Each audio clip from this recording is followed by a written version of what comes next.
जय हिंद विद्यार्थी मित्रांनो, आजच्या व्हिडिओमध्ये आपण मुंबई पोलीस भरती यावर चर्चा करणार आहोत।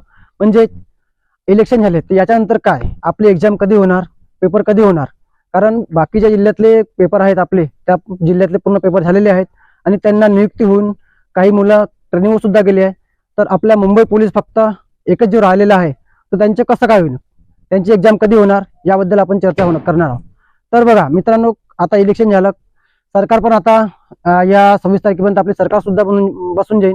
तर याच्यानंतर आपलं जे एक्झाम आहे ते पुढच्या महिन्यात म्हणजे डिसेंबरमध्ये होण्याची दाट शक्यता आहे।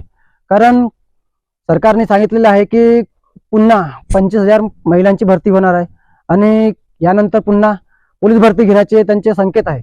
तर हे होण्यासाठी आपला मुंबई भरती जे आहे, जे एक्झाम आहे ते होणं गरजेचं आहे आणि त्यांचं जे पेपर होणं आहे ते गरजेचं आहे।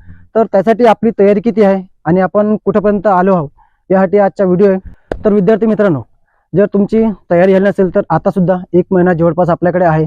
1 महिना नाही तरी 15 ते 20 दिवस तरी आपल्याकडे कार्यकाळ आहे।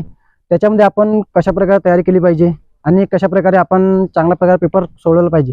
तर यासाठी तुमच्यासाठी सांगतो की रोज जीकेचा करंट अफेअर सकाळी आपण म्हणजे परीक्षेचे नियोजन कसं करायचं, कोणत्या पद्धतीने आपण पेपर चांगल्या पद्धतीने सॉल्व्ह करू शकतो, हे म्हणजे आपल्याला सकाळी जे करंट अफेअर आहे ते आपलं बघितलं पाहिजे। कारण मागच्या वर्षी जर आपण पॅटर्न पाहिला तर सगळ्यात जास्त भर हा करंट अफेअर आणि जीकेवर आहे। तर आपला जास्तीत जास्त भर आपला जीकेवर पाहिजे आणि करंट अफेअर पाहिजे।